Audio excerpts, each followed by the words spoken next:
అన్న నమస్తే అన్న.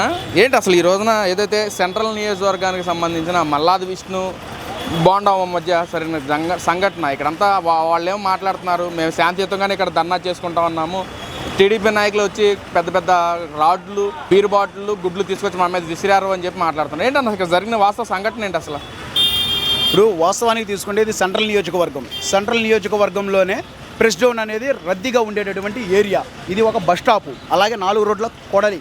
ఈ కొడలిలో బస్ స్టాప్లో మద్యం బాటిల్ బీరు బాటిల్ ఎనగబెట్టుకొని కోడిగుడ్లు టమాటాలు పెట్టుకొని ఇందాక మీడియా మిత్రులు కూడా వీడియో తీసుకున్నారు.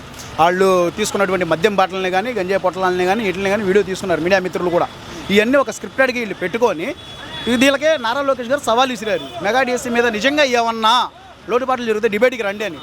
దానికి సమాధానం చెప్పే సత్తా లేనటువంటి ఒక వైఖరితో ఇలా గందరగోళం సృష్టించాలని ఒక స్క్రిప్టెడ్గా వీళ్ళు నిజంగా ధర్నా చేయాలనుకుంటే ధర్నా చౌక్కి వెళ్ళాలి, ధర్నా చౌక్లో చేయాలి. అలా కాకుండా పబ్లిక్ ప్లేసుల్లో ఇలాగుండి మద్యం తాగిచ్చి మద్యం బాటిల్లో ఈ బీర్ బాటిల్లో మొత్తం దగ్గర పెట్టుకొని ఆ మద్యం మత్తులో నానా బూతులు తిడుతూ నారా చంద్రబాబు నాయుడు గారిని లోకేష్ గారిని చేస్తూ ఉంటే మేము వచ్చి ఇక్కడ డిపార్ట్మెంట్ వాళ్ళని అడుగుతున్నాం, ఏమండి ఏంటి ఇట్లా పర్మిషన్ ఉందా లేదా, అసలు ఎక్కడ ఎందుకు పెట్టారు ధర్నా? ఈ బస్ స్టాప్ 4 రోడ్ల కొడలి, ఇక్కడ విజయవాడలోనే అత్యంత రద్దీగా ఉండేటటువంటి ఏరియాలో ఇదొకటి.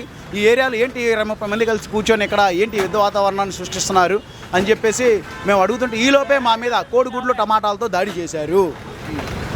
ఈ దాడి చేసిన నేపథ్యంలో కార్యకర్తలు చూస్తూ ఊరుకోక టెంట్ గింటు పీకి పడేసి అసలు ఏంట్రా మీరు ఎక్కడ చేస్తున్నారు, ఏంటి యుద్ధ వాతావరణం అంటే పబ్లిక్కి ఈ కలిగించడమే కాకుండా మళ్ళీ మా మీద అడగడానికి మేము డిపార్ట్మెంట్ని అడుగుతుంటే మీకేంటి నిప్పి, వాళ్ళు సమాధానం చెప్తారు కదా అని చెప్పి వాళ్ళు వేసినటువంటి టెంట్ అవి పీకేసి మీరు ధర్నా చౌక్లో చేసుకోండి, ఎక్కడ కాదు అని చెప్పి వాళ్ళు చేయొద్దల్లా ధర్నా చౌక్లో వెళ్ళి చేసుకోండి మీరు ఎక్కడ కాదు అని చెప్పి. అంటే ఇక్కడ రాష్ట్ర వ్యాప్తంగా కూడా వైసీపీ నాయకులంతా శాంతియుతంగా ధర్నాలు చేస్తూ ఉంటే ఏదైతే ఆ మెగా డేస్ మీద అవకాశం అని చెప్పి ఇక్కడ మాకు జెన్జీ బ్యాచ్ కూడా సపోర్టర్ యువత మొత్తం కూడా మాకు సపోర్ట్గా ఉండి ధర్నాలు కూర్చున్నారని చెప్పి కూడా మాట్లాడుతున్నారు. ఇక్కడ ఏదైతే ధర్నా ఉందో దానిలో యువత ఉన్నారా జెన్జీ బ్యాచ్ ఉన్నారంటారన్నా?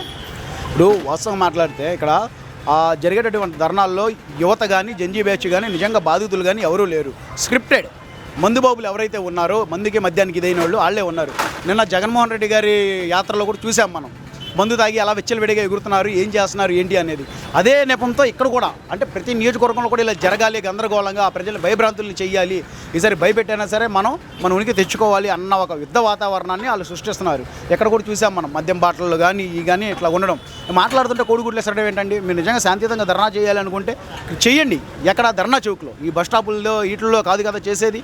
పైగా మీకు నిజంగా మెగా డిఎస్సీలో ఏమైనా అవుటుపాట్లు జరిగితే నిజంగా మీకు ప్రేమ అంతా కారిపోతుంటే ప్రజల మీద డిబేట్కి పిలిచారు లోకేష్ గారు, వెళ్ళండి, తప్పులు ఏం జరిగినా మొత్తం బట్టబయలు చెయ్యండి. ఆ దమ్ము ఆ సత్తా మీకుంటే, ఆ దమ్ము సత్తా లేక దాన్ని కప్పుపుచ్చుకోవడానికి మీరేస్తున్నటువంటి పనికి మాలిన వేషాలే ఇవి. అంటే మరో పక్కన మాట్లాడుతూ అసలు జగన్మోహన్ రెడ్డి గారిని చూడటానికి ప్రజలందరూ కూడా తండోపతండాలకు వస్తున్నారు, అది కూటమి ప్రభుత్వానికి నచ్చట్లేదు, అసలు జగన్ అంటేనే జనం అంటే జగన్ అని చెప్పి కూడా వైసీపీ నాయకులు మాట్లాడుతూ అది చంద్రబాబు ప్రభుత్వానికి నచ్చట్లేదు. అందుకే ఈ విధంగా ఎక్కడ చూసినా కూడా కక్షాదింపు చర్యలు చేపడుతున్నారు, మా మీద ఇలా శాంతియుతంగా ధర్నాలు చేస్తున్నా సరే ఏదన్నా జరిగినా సరే వచ్చి మా మీద అన్యాయంగా చేపడుతున్నారని చెప్పి అంటున్నారు. మరి ఏంటన్న ఇప్పుడు ప్రజలు ఎవరి పక్షాన ఉన్నారు, జనాధారణ ఎవరి పక్కన ఉంది ఏంటి అనేది మా గత ఎలక్షన్లోనే చూపించారు. రానున్న ఎలక్షన్లో అంతకంటే ధీటుగా చూపిస్తారు అన్న భయంతోనే ఇటువంటి పనులు వైసీపీ చేస్తుంది. నిజంగా వాళ్ళ ప్రజల మీద ప్రేమ ఉంటే వాళ్ళు 11 స్థానాల్లో గెలిచారు, అందులో ఏ ఒక్క స్థానం గురించి అన్నా అసెంబ్లీకి వెళ్ళి మాట్లాడినటువంటి సమర్థుడు వాళ్ళ పార్టీలో ఉన్నాడా అని ప్రశ్నించేస్తున్నా.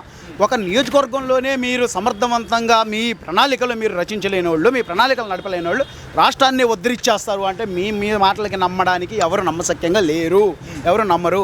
మీరు చెప్తున్నటువంటి జెన్జీ బ్యాచ్ కానీ వీళ్ళు కానీ ఎవరు మీ వెనకాతలు లేరు. మీ వెనకాతలు ఉందల్లా మందుబాబులు. అందుకే మీరు మంది బాటలు మొత్తం మీ వెనకాతలు పెట్టుకొని గందరగోళాన్ని సృష్టిస్తున్నారు.